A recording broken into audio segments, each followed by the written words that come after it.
Thank you, Dr. Thank you, Dr. Schiller, and thanks for inviting me. If someone can just pull up my slides. Great, great, thank you. So I've been asked to give a talk on headache, and what I thought I would do for this group is present a talk on how to approach the headache patient, focusing on headaches that should cause concern or pause. And I realized when I was putting together this talk for this group, there's quite a few ways to approach a talk on how to approach the headache patient. So what this won't be is a talk that looks at the diagnostic criteria of the various headache disorders. And it's not going to be a talk that talks about the intricacies of the more recent headache classification systems. I thought for this group it would be a more clinically based talk. And rather than focus solely on how to make the diagnosis of migraine, the headache disorder you're more likely to see in a family practice over any of the others, I thought it would behoove us to give a talk that focuses rather than just strictly on migraine diagnosis, but rather how not to misdiagnose migraine for some other more serious condition. So if I can have the next slide, please.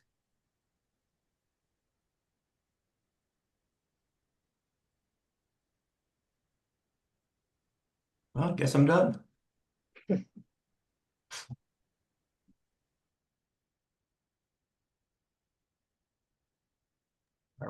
So, Sorry, I'm not sure. It's not letting me advance the slides.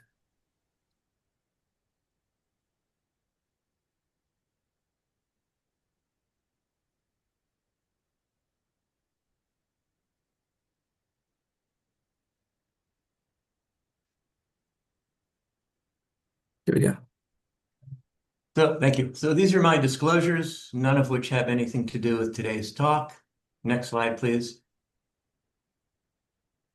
All right, so here are my objectives for today's talk. I will be presenting 4 actual case studies of patients I knew very well and came into contact with over the last 30 some odd years of my career in headache medicine. The first patient, I'll tell you that I missed the diagnosis initially. In the second case that I'll present, myself and several other clinicians missed the diagnosis initially. And before I make you reevaluate why you invited me and did I waste my 30 some odd years in headache medicine in this career, the last 2 cases I will present were referred to me with the wrong diagnosis that I came up with the correct diagnosis. So a little sigh of relief. The purpose of the talk, as I had mentioned, is to explore reasons why headache disorders can be misdiagnosed. And in order to do that, what I'll do with you is review what we call the red flags, the yellow flags, and the green flags in the history and the neurologic exam. So the red flags are those features that should make you stop, raise an eyebrow, as the title suggests, and say, what, we're dealing with something much more serious and we need to continue the evaluation. The yellow flag should just give you pause, make the little hairs on the back of your neck stand up and say, I'm not really convinced this is a primary headache disorder. And then the green flags those are the comfort signs, things that make you think this is probably a primary headache disorder. But I will caution you as we go through this that sometimes green flags alone are not just green flags. So the point being, at the end of the talk, how do we avoid common and sometimes not so common pitfalls in diagnosing headache disorders? Next slide, please. So just painting in broad strokes, as you can see, headache is ubiquitous, and depending on where you see them, you're more likely to see a secondary cause than a primary cause of headache.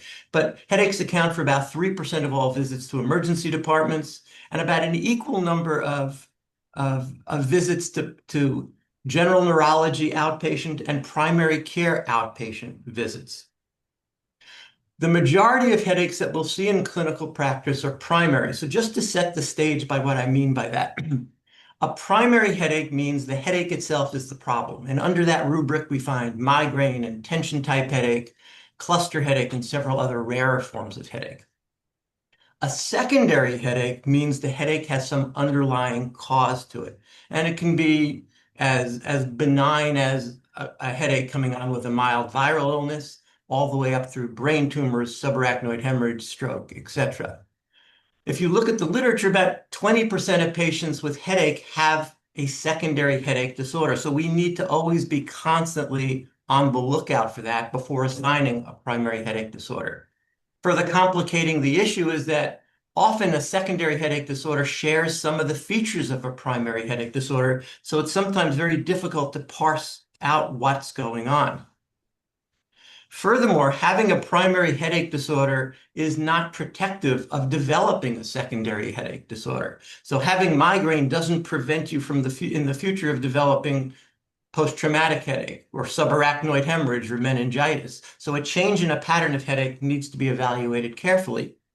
In headache subspecialty practices, it's often that primary headache like migraine is comorbid with a secondary occurring with a secondary headache condition like medication overuse, where the overuse of acute medications makes the headache go from an episodic condition to a chronic daily condition. So the question arises, and what the point of this talk is when can you relax and when do you need to further the investigation? Next slide, please. So here's my obligatory talk, my obligatory slide on migraine. So we know what migraine is. So I have the criteria for both migraine without aura, the more common form of migraine, and migraine with aura. So looking at the left of the slide, migraine without aura, in order to diagnose it, 5 previous attacks must have occurred in the past. So you can't diagnose migraine on the first attack. There need to be 5 prior attacks. Untreated or incorrectly treated, the headache should last anywhere from 4 to 72 hours. And then they have to have the following characteristics. So for the headache, you need at least 2 of 4 features. Pain on one side, pain that has a throbbing or pulsatile quality, pain that's moderate to severe in intensity, and pain that worsens with routine activity, climbing stairs, running around, bending over. You need at least 2 of those. And then during the headache, at least one of the following, either nausea or vomiting. And if the patient is not endorsing either nausea or vomiting, then both light and sound sensitivity. For the rarer form, migraine with aura, only 2 attacks need to be present because it's such a dramatic presentation. And the migrainous aura has to have 1 or more fully reversible symptoms. So it's a transient disturbance in some neurologic function, typically visual, like the scintillating scotomata, the sparkling lights that people see, a sensory loss, speech or dysphasic speech, rarer still motor weakness like hemiplegia, brainstem, or retinal disorders, pretty rare. But when evaluating if this is an aura, at least 3 of the following characteristics have to be there. At least one of the aura symptoms should gradually develop and spread over about 5 minutes or more. If more than one aura is there, the symptoms should occur in succession. So you may have numbness of your face and then visual disturbance or vice versa. None of the aura symptoms should last more than an hour, typically less than that, 5 to 60 minutes. And typically, the last bullet point, the aura should be followed by the headache within an hour. So after the symptom of the aura or the signs of the aura resolve, at least within an hour or less, the headache should follow. And then highlighted in blue for both of these, you cannot better account for this diagnosis with another disorder, meaning you've ruled out other secondary conditions. Next slide, please. So it was about 20 years ago that my colleague David Doda came up with the SNOOP 5 mnemonic on how to look for secondary headaches. And in the years since, other authors have come up with SNOOP 10 and SNOOP 12, which add other P's to the list, such as post-COVID headache, post-traumatic headache, painkiller headache, post-vaccination headache, but they really don't add anything. This is the standard of care by which we teach our residents and fellows. So SNOOP stands for systemic symptoms. So if you're seeing someone who you think has a primary headache disorder and they're describing fever with this headache or neck stiffness with this headache or weight loss, you need to think about other systemic illnesses that are causing the headache. Headaches in association with a secondary risk factor, patients with who are HIV positive, patients with cancer who are immune compromised. You need to think about opportunistic infections.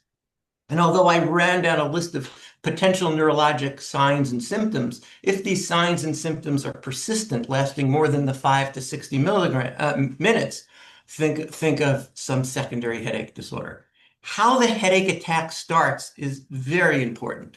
So for those of us who treat migraines, you'll notice that migraines gradually evolve, gradually resolve.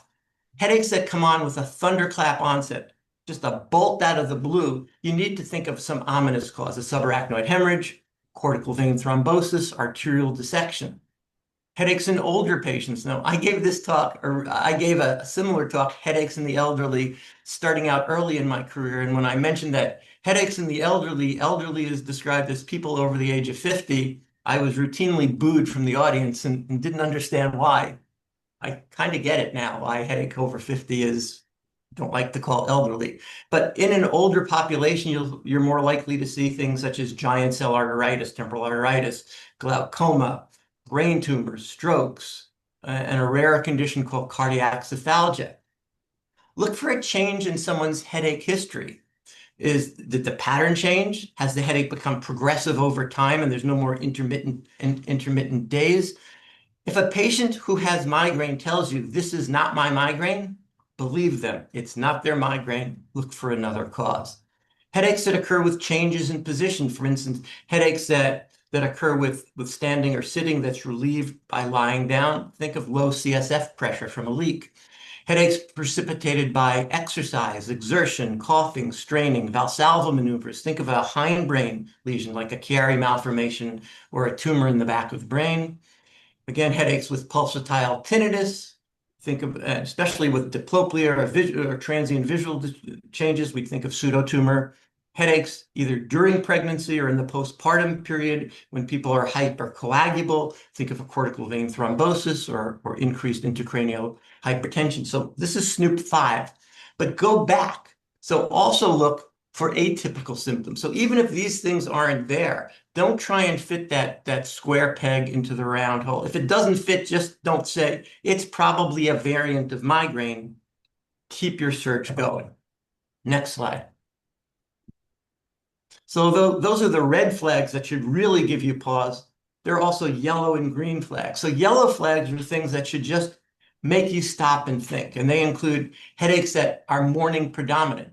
So you'd think of things such as sleep apnea, cervicogenic headaches in which lying in a atypical position strains the neck and causes a headache. Headaches with increased intracranial pressure can cause headaches with recumbency that get better when you stand up, and medication overuse. So people who are overusing acute medications in the morning as the painkiller has worn off from their nighttime dose often awaken with a headache.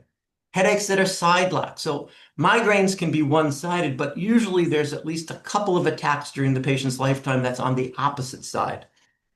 Cluster headache tends to be a side locked headache, but when you hear of someone who only has headaches on one side, it should make you just think that maybe this is a vascular problem, maybe this is a structural problem, and pursue the diagnosis. And headaches that refer to the ear. So the ear is innervated by the 5th, the 7th, and the 10th cranial nerve. So lots of cranial nerve involvement. Cervical disruption can cause pain that radiates to the ear. And occasionally we see people with vagal nerve involvement from tumors in the upper lobe. Pancoast tumors, for instance, can cause pain radiating into the ear. So ear pain should also prompt you to step back and think a little bit. And then on the next slide, we have what are called green flags, things that are sort of comfort signs. And these 5 green flags came about by putting several headache experts from Europe and the United States in a room and then using this modified Delphi approach, came up with 5 features that should make you think this is probably a primary headache disorder. One being that assuming this is an adult, not in a child, that this headache has had a long history starting in childhood and having a similar pattern through adulthood. It occurs in a temporal relationship with the menstrual cycle, but it has to be documented. Patients have to bring a diary showing that it's not just their word, but they've plotted it out that it does occur in temporal relationship with their menstrual cycle, and that there are headache-free days. So intermittent headaches are more likely to be primary than secondary, with one caveat: brain tumor headaches can have headache-free days. Because some of these headaches, migraine, cluster headache, often run in families, family history is important to gather. And if you get that other family members have similar headaches, that's usually a comfort sign. And then lastly, headaches either occurred or stopped more than a week before you saw them, with the caveat being here that, or with the principle being that secondary headaches outlast their initial cause. So you can have post-viral headaches, you can have post-traumatic headaches that last much longer than just around the initial head trauma. So these are comfort signs, but you have to take it into consideration with other things. All right, so next slide. We'll start with the first case, and this is, I'll admit, this is a case that I missed when I first saw her. So the background for this was many of these cases have been seen over several decades. So you'll see in some of them that no electronic medical records were available at the time. And some of the medications that I'm mentioning, you would not use first line now, and that's why. But this one came quite a while ago, and I got the initial introduction to the patient via fax, because that's how old the story was. It was a patient referred from the other coast by a headache expert who said, and I'll paraphrase, "I'm sending you a really wonderful, nice young woman who is relocating to New York. She has very infrequent headaches, typically about once a month with her menstrual cycle that is always responsive to treatment with her medication. I've given her samples because I realize it's going to take several months before she gets in to see you. Finally, there's a kiss of death line at the end. Finally, I'm sending you an easy one." So when I saw her, she was 30 years old. She was referred by this colleague. She had a 15-year history of headache, of migraine without aura. The letter or the fax came to me somewhere around April. I didn't see her until the end of November, beginning of January. And at that point, her once a month headaches she had a history of now 4-month history of daily headaches that had gradually increased in frequency. So in September, instead of 1 or 2, she was having 3 or 4, but headache-free days. Then it went to many more, then it was every week, and then it was every single day. She described the pain as a generalized dull ache, and she was nauseated with the headache. She told me that she awoke every morning for the past 2 months, and that the headache was there, but sometime as the day went on, the headache started to get better. The only time she had been headache-free over the last 4 months was recently, right before she saw me. She had a ski trip where she went on a ski trip with her boyfriend, and for those 2 weeks, she was totally headache-free. I saw her in the office at the time. She was headache-free at the time because she came in around 4:30, 5 o'clock in the afternoon, and typically her headaches are better at the end of the day. She had a normal neurologic exam, a normal medical exam. The only thing of note was that she looked really anxious, and she looked sad, anxious, and miserable, and her pulse was 120. Next slide. So normally if I was in the room with you, I would say, and pick out people, what would you like to do? What else would you like to know? But in the era of Zoom, I'm going to have to do it. Although I do appreciate people writing in the chat, so we can go on with that. So what else do you want to know? But let me go to the next slide now. I'll tell you what I would want to know. All right. So the first thing is I want to know, thinking about Snoop, is this different than your usual headache? And she said, yes, this is totally unlike my other headaches.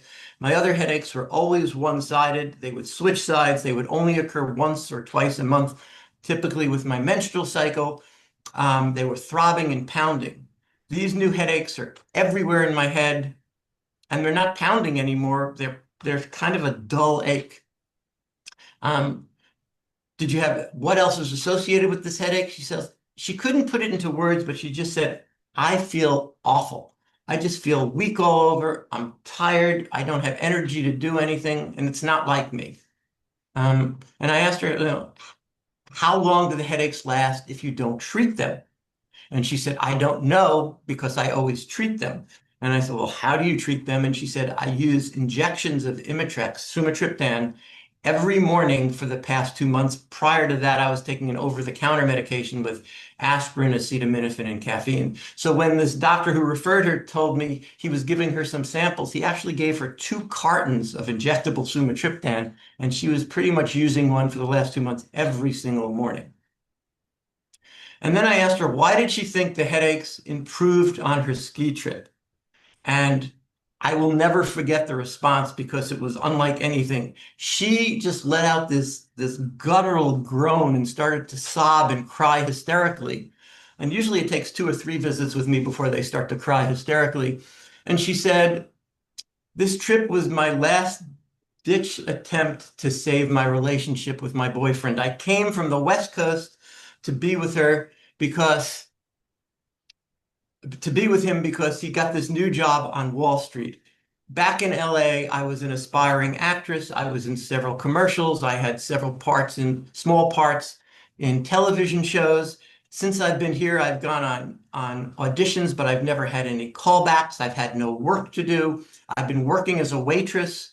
I don't see my boyfriend. He's always at work, and when he does come home, all he wants to do is go to sleep or watch television. This was a big mistake. We went away for 2 weeks. We had a great time trying to rekindle our relationship. Next slide, please. So, thinking about this case and looking at what you're typing in, there are clearly red flags to the case. She had a pattern change. She had headaches that were episodic at first, now daily. She was complaining of some systemic symptoms. She was weak, nauseated, fatigued. She had some tachycardia on exam, and she was overusing medication. So she had possible medication overuse headache. She had a yellow flag. Her headaches were predominant in the morning, but they were still menstrually related, looking at her diary. And she did have headache-free days. She just came from a 2-week trip where she was completely headache-free. Next slide. I diagnosed chronic migraine with medication overuse. She was overusing first over the counter and then a triptan every single day. I told her to limit her sumatriptan to no more than twice a day, and I wanted to begin prevention. You'll probably wonder why I began topiramate. She gave me strict rules. I could give her nothing that caused weight gain, nothing that caused her to have dry mouth because she was a singer, nothing that would lower her blood pressure. She had a whole list of things. We finally agreed on topiramate, low dose gradually increasing, at which point I figured she would never remember any of her lines in a script anyway. Because I thought she was depressed, she's clearly anxious and depressed, I sent her for behavioral health referral. And then importantly, I gave her a follow-up appointment so I could see the course of her response. Next slide, please. So she came back about a month later, no better. She still had a daily headache every single day. She saw a psychologist because she couldn't get in to see the psychiatrist that she wanted and she couldn't afford it. The psychologist thought she was depressed and suggested that I start her on an SSRI. But she did notice on the days that she didn't take sumatriptan, she was limited to only 2 days a week. She noticed that during the day while she was at work, the headache went away on its own. But she still complained of being weak and tired and nauseated all day long. Her exam was completely normal still. So what would you do next? Next slide, please. I should mention that at the first visit, I didn't put it on the slide, I got a pregnancy test, which was negative. We got her an MRI. I got her an MRI with and without contrast, which was normal. CPC, her CBCs and routine labs were normal. Pregnancy test again was normal. Sed rate was a little bit elevated. I wasn't sure what to make of it. And her EKG showed sinus tach. It's still at about 120 beats per minute. Next slide, please. So I then asked her a question that gave me the diagnosis. Do you know what that question was? I'll wait for the chat. And then which specialty did I consult to make the correct diagnosis, to ensure that my diagnosis was correct? All right. Is she staying hydrated? Okay, that's a good question. So the question that I asked was the following. Next slide, please. Well, I said it very quietly, obviously. Next slide. There you go. Anybody else that you know have the same kind of headache? And the boyfriend with whom she lives has the exact same symptoms. He's been awakening every morning for several months with a headache that gets better as the day goes on. And his headache also, yes, you're right, Sarah Beth. His headache also went away during the trip. So the consult that I called was with a plumber. Didn't take her co-insurance. Next slide. And what we found was she had a very small, slow leak. They were living in a basement apartment in their furnace. And and when we actually sat back and looked at her calendar, the headaches increased on the days when you tracked it with the weather change, when she was turning the furnace on, the thermostat on. And then as the days got colder every day, the headaches became daily. Next slide, please. So her carboxyhemoglobin level was 10. 10 is enough to give you headaches without the other serious complaints yet.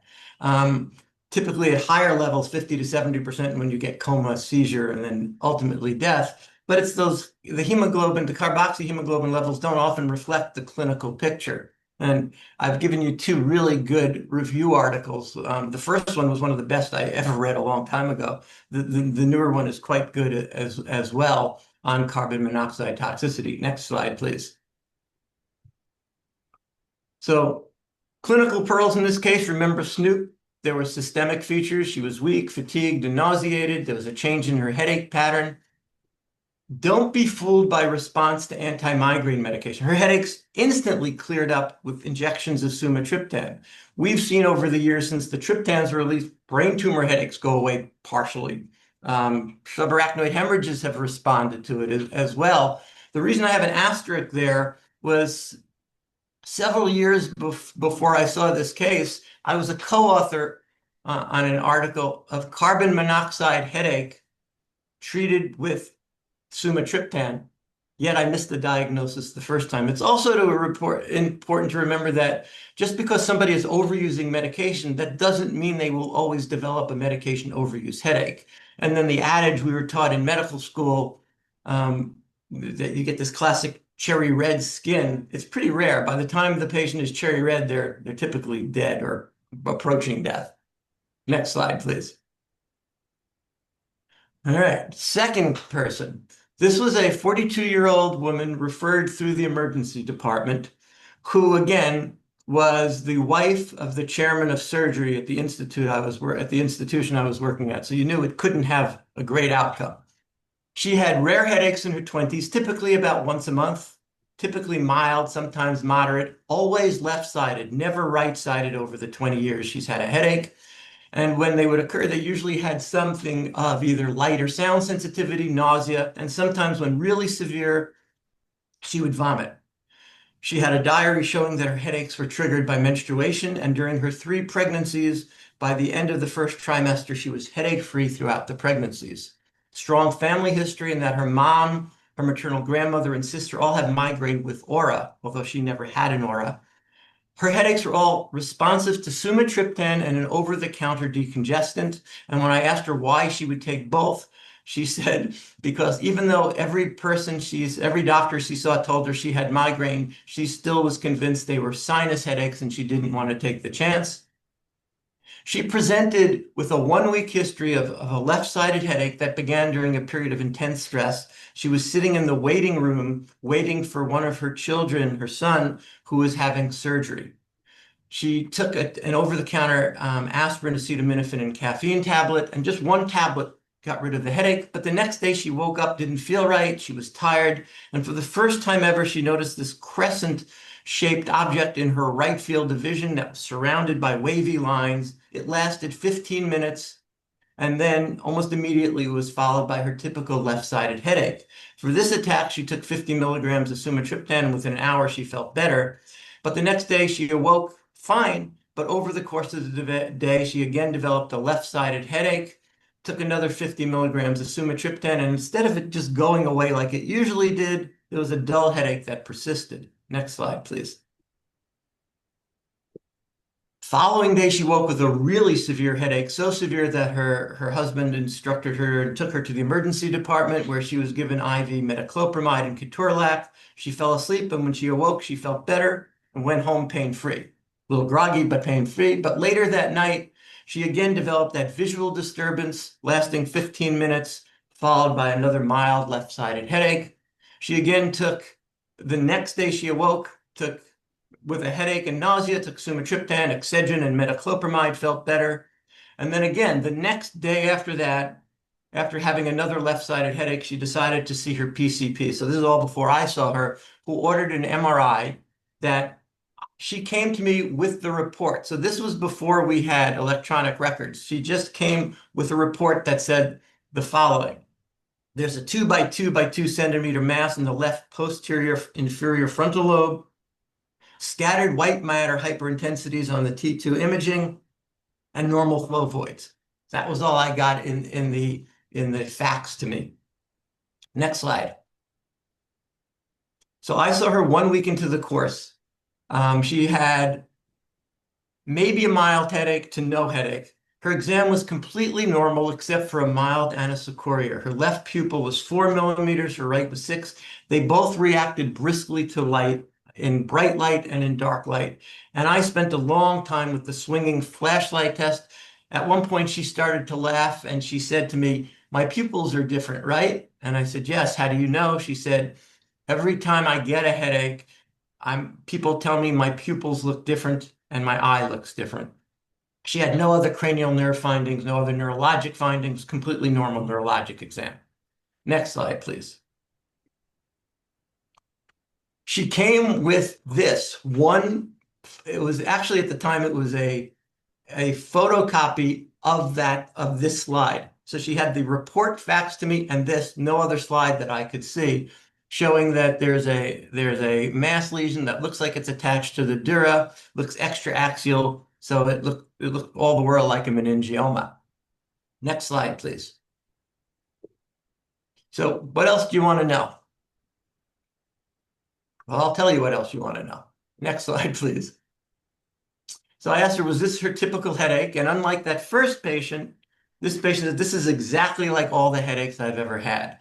Never in her second bullet point, never in her life has she ever, in the 22 years, has she ever had a right-sided headache, but never in her past has she ever had an aura. She knows about the aura because her mother and her grandmother and her sister have it, but she's never had it.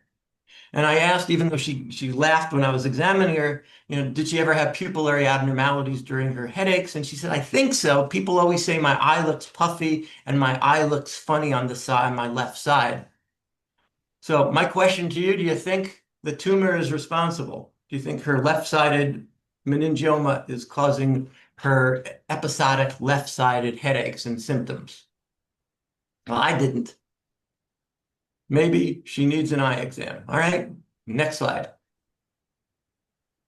So there were some reds. By the way, her fundi, if Tina was asking if her pupil, her fundi looked perfectly normal. So there were some red flags. She had a anisocoria. There was a true finding, although she was convinced she's had this her entire life with an attack. And this is the first time ever that she's had auras 2 or 3 days in a row. Yellow, her headaches are strictly side-locked, although they have been up until recently intermittent once a month or so. And she has lots of green flags. Strong family history, menstrually related headaches, headaches that get better with pregnancy, headache-free days, and a stereotypical pattern. So she had flags of all types here. Next slide. I thought for this visit she had status migraine, meaning a migraine going on for more than 72 hours despite treatment. And I thought she was recurring, the headaches were recurring because she was only taking 50 milligrams of sumatriptan, whereas the standard dose is 100. I thought she might have had new onset migraine with aura, and I diagnosed her as such. I didn't think the mass was responsible.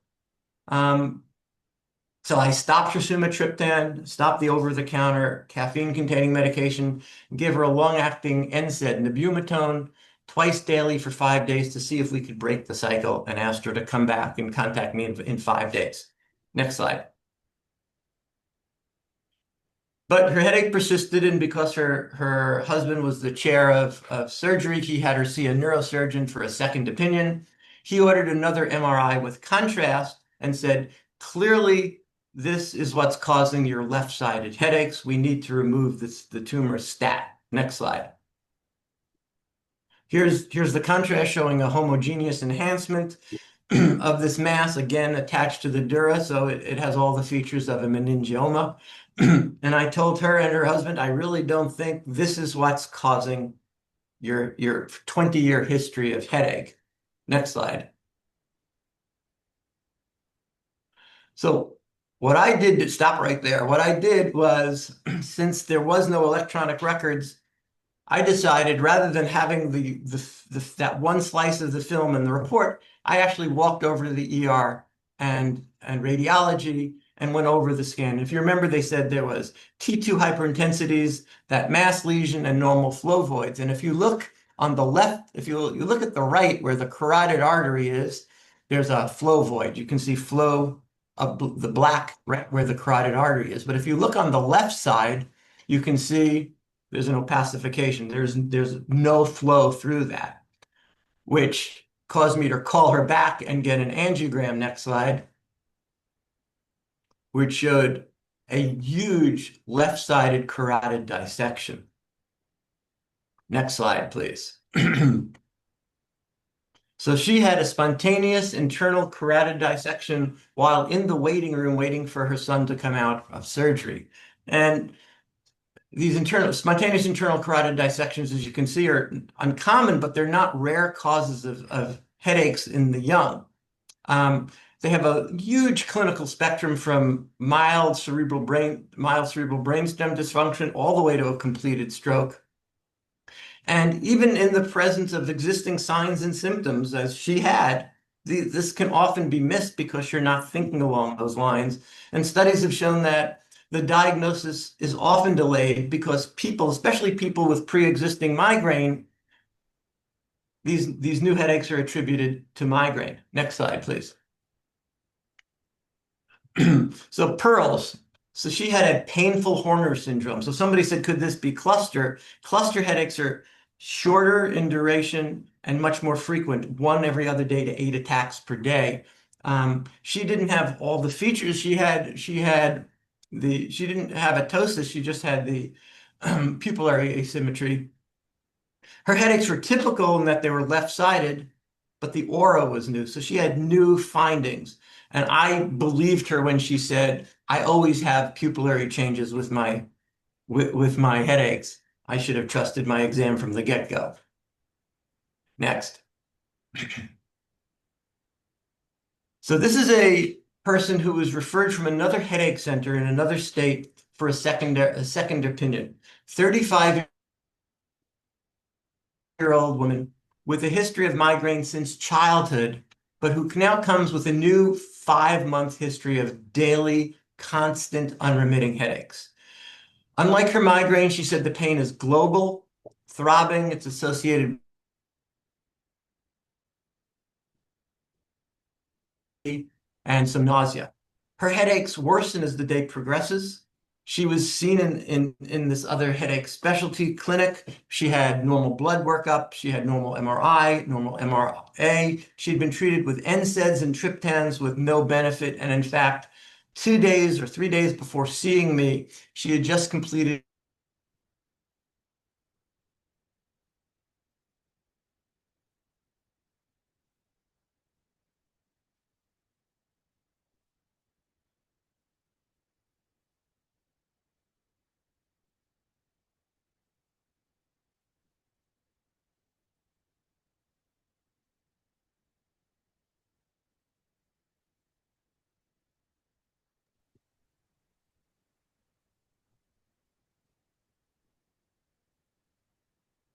Yeah. Oh, did we lose? Dr. Newman, Dr. Newman, Back. My yeah, internet went down. Sorry. no, that's okay. And unlike the typical patients with headache who take gobs and gobs of medication because even if it doesn't work, she said she doesn't take anything but for nothing works, so why bother taking them? Next slide, please. So, anything else about this 5-month history of headaches you'd like to know? Well, I'll tell you what you'd like to know. Again, next slide. So these headaches are totally different than any of her previous migraines. Her prior headaches were one-sided, as migraines typically are. She never had neck pain associated with her headaches. She tells me that the headaches are not present when she wakes up in the morning. They never awaken her when she's in a sound sleep, but they tend to start as she's getting ready for the day, and then as the day goes on, they tend to get worse. Unlike any of her prior migraines, which always responded within 2 hours to taking a triptan, nothing has worked, not the intravenous medications, not NSAIDs, not other triptans. This is totally unlike anything she's ever had. Next slide, please. So a few different flags here. So red flags, there's clearly a pattern change. She went from episodic headaches to 5 months of pretty much intractable headache. Her headaches are present in the morning, although they don't wake her from sleep in the morning, in the middle of the night, and she doesn't awaken with them. They're there in the morning, and she really didn't have any green flags. There was no comfort sign in any of this whatsoever, except that we know her neuroimaging supposedly was normal. Next slide, please. So I asked a little bit more about the headache history, and interestingly, she doesn't awaken with the headache, but the headache starts sometimes while she's getting ready, while she's getting out of bed and brushing her teeth typically. And then it tends to worsen as the day goes on. Low-lying cerebellar tonsil pathology. Okay, let's see. The headaches begin later on the weekend, so they typically begin around 7:30 on the weekdays, and on the weekends they tend to begin between 9:30 and 10. And that's because she wakes up later on the weekends. Next slide, please. What were you doing before these headaches developed? Yes, to Zoe. She was working in the garden for hours, pulling weeds and digging holes to plant. And she'd spent 5 or 6 hours just pulling out weeds and digging. And when I got the full report, the MRI that was done was non-contrast. It was just a plain MR of the brain that was normal. Next slide, please. So here again, adding to what we know with the more history, there are some more red flags. The headaches were now, besides having a pattern change, they were positional. They were still predominant in the morning, although not present upon awakening, but sometime as she was moving around, and still there were no green flags. Any ideas? All right, next slide. So I repeated the MRI, but this time I gave her gadolinium. And what you see here is diffuse pachymeningeal enhancement, which is pathognomonic for low CSF pressure headache. Low CSF pressure from a spontaneous leak has been reported in people who have done gardening, people who have been knocked over by a wave. There's many reasons why it can occur. So she had low spinal fluid pressure from an occult leak. Next slide, please. So clinical pearls in this case. So first of all, I'll tell you that it took 3 epidural blood patches to relieve her of her headache, and she was headache-free after the blood patches. It's important to ask about the onset with position change. Don't just accept the patient's word that the headache gets worse as the day goes on, like you'd expect to see in somebody with a tension type headache. It's also really useful to ask, is the headache present while you're in bed and opening your eyes, or does it take time to develop? If it's not there at night, if you do awaken at night to go to the bathroom, do you notice that the headache starts in the same pattern? And then ask somebody had typed into the chat, does her headache get better when she lies down? And the answer was, yes, the headache did get better when she lied down. So it's important to choose the correct test. She had an MRI without gadolinium. Adding the gadolinium helped make the diagnosis. So remember, again, in Snoop, new pattern of headache, postural headache, think secondary headache. And finally, the last 55-year-old man who was referred to me by the third neurologist he had seen over the last 6 months for what was called exertional headache / exertional migraine. His headaches began about 6 months ago, described as a squeezing pain or pressure-like sensation that was bifrontal, without radiation, and no associated features. So remembering back to the diagnostic criteria I gave you for migraine, none of this here looks at all like migraine. It's not one-sided, it's not throbbing, and he has no associated features, no nausea, vomiting, light, or sound sensitivity. Next slide. Additionally, he's never had headaches up until several months ago. He's never been someone, as he says, to suffer with headaches. When asked what causes his headaches are always triggered by strenuous exercise, the reason why one of the neurologists diagnosed him with exertional headache. So walking quickly, weightlifting in the gym, or swimming would cause it. Coughing or sneezing never triggered a headache, and the reason for that is exertional headaches can have lots of different etiologies to them. You can have benign cough headache, etc. On 5 occasions, his headaches were triggered during sexual activity. At the moment of orgasm, he had this explosive headache. He takes over-the-counter naproxen when he gets one of these headaches, and within an hour and a half, the headache goes away. Next slide, please. Any red flags? So quite a few. No prior history of headaches until an older age of onset.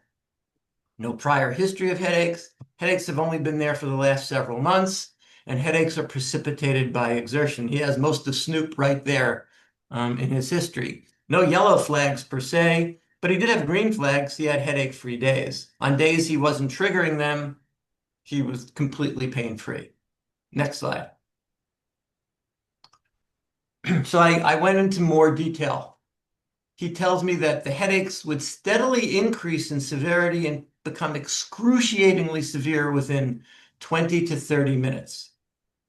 Again, no matter how many times the other neurologist got, he had no associated features, no nausea, vomiting, or no migrainous features whatsoever. He had no personal history of diabetes or hypertension or coronary artery disease, although his father had coronary artery disease and had a bypass at age 50.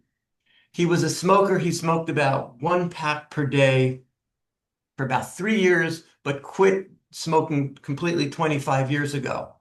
And then another important question that I asked in the history, what happens during these exercises if you stop? And he says, well, if they come on and I feel them beginning and I stop within 3 to 5 minutes of the exercise, the headache goes away completely. And I'm good unless I restart exercising again. Next slide. Any thoughts?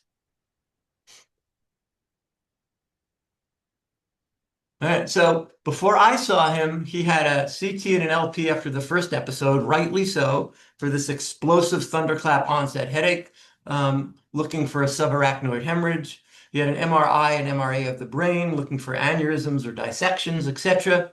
All normal. Next slide. So what did I order? I ordered an EKG. And his EKG showed flattened T waves in V2, in AVF, and AVL. Next, I then ordered a stress test. Next slide, or next bullet. And during the stress test, during stage 2, he developed his typical headache. And with the onset of headache, he had ST depressions in leads 2 and 3, in AVF, and in leads V4 to V6. So notice cervicocephalgia. His headache and his EKG changes completely normalized with 1 dose of sublingual nitroglycerin. So what's his diagnosis? Next slide. Well, before I tell you that. So he had an angiogram, showed 3 vessel disease, and he too, like his dad, had a CABG. After his bypass, no more EKG changes, and no longer did he have any exertional headaches. Thanks, Bernie. Next slide. He had some clinical pearls. Exertional headaches, headaches with coughing, straining, weightlifting, sexual activity can be either primary or secondary and classified as such. In order to diagnose primary exertional headache, you first need to do neuroimaging. And after the first one, obviously, like the neurologist had done previously, CT/LP to rule out subarachnoid hemorrhage. Primary exertional headaches include benign cough headaches. That's why I asked about coughing and sneezing, and benign headaches associated with sexual activity, headaches that come on either during or right before orgasm. These exertional headaches can last 5 to 24 hours. Cough headaches are really brief, just seconds at a time. Next slide. He had what's called cardiac cephalgia, which is headache. Headache is an anginal equivalent. So headache can be the only manifestation of myocardial, should say ischemia there.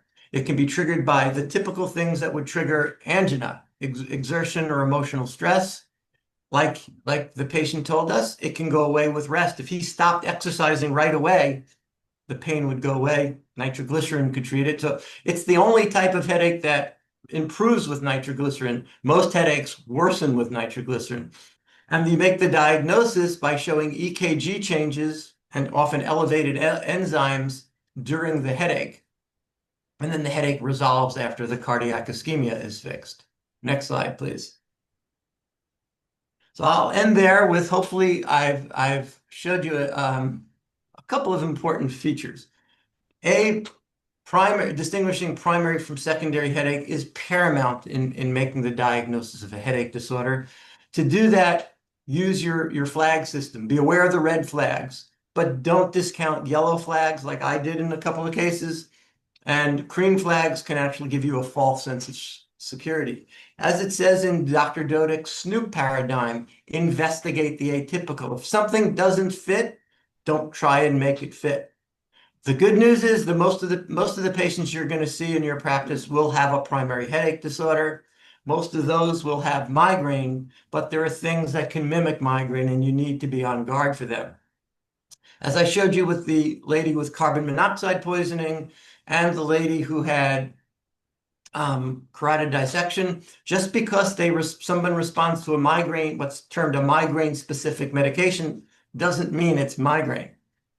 Medication overuse doesn't always cause medication overuse headache. And the last takeaway I want you to not forget is it's often not the diagnosis that you've made, but the one that you failed to make that can have the greatest impact. So remember, missing a primary headache disorder for another primary headache disorder, calling somebody a tension type headache instead of migraine, delays the diagnosis, delays the treatment. But mistaking a secondary headache for a primary headache, as you can see, can have devastating consequences. Thank you.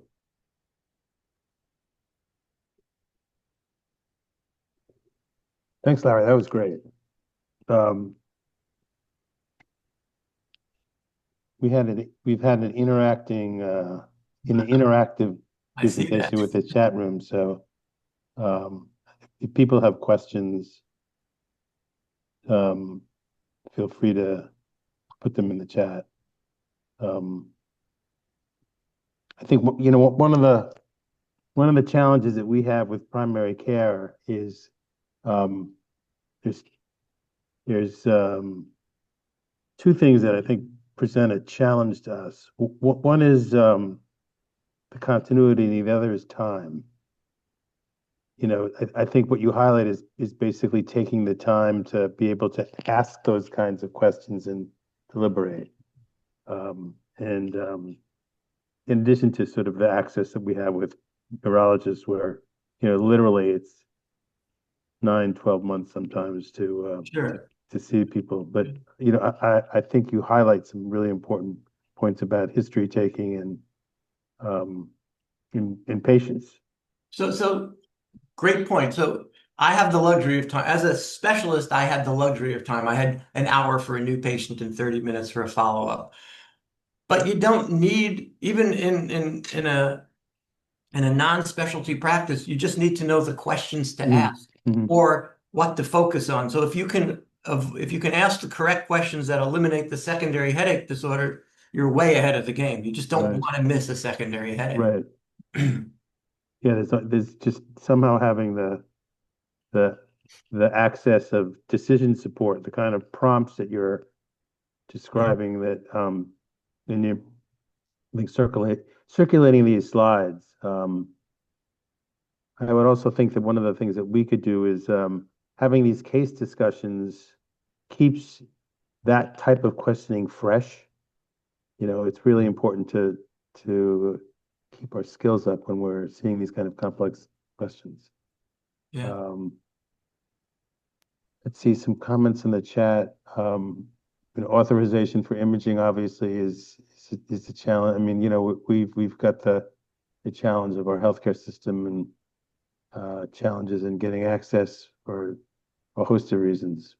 Sure. I do see a question here. How quickly do you get imaging for someone with a new/change in headache pattern and CT or MRI? If there's new change in pattern, I would get an MRI. I mean, I don't, it doesn't take much for me to pull the trigger to say there's a change in a pattern. I'm worried about this person. That's one of the classic worrisome signs, a change in a headache pattern. Yeah. And just, you know, from a practical perspective, sometimes we're in a situation where to get an MRI approved, you need a CT first, you know, instead of like, you know, so I guess, you know, how would you determine whether CT versus MRI? Well, CT is useful early on if you're worried about acute blood. Right. Okay. In general, to make the diagnosis of other headache disorders, the MRI is your go-to exam. But if you're looking for something acute, like blood, like a subarachnoid hemorrhage, CAT scan is the way to go. There's an additional question. Can you touch on imaging with and without contrast and what different types of imaging to order depending on the case? Sure. So as I had mentioned, for someone who has a positional headache, where their headaches are relieved by recumbency, worst with standing or sitting, and you're thinking of a spontaneous low pressure headache, you need to use gadolinium to see that. So a non-contrast scan doesn't show you what you need to see. If you're looking for mass lesions, both with and without contrast is the way to go, if you're concerned about that. In general, though, you can start with a non-contrast unless there are those typical caveats that you're looking for. I see we're at 9. We have a few more questions. I'll just put in one here. Can a migraine with aura and pain in ear cause pain in chest? Say it again? I'm sorry. Can a migraine with aura and pain in ear cause pain in chest? Not typically. Yeah.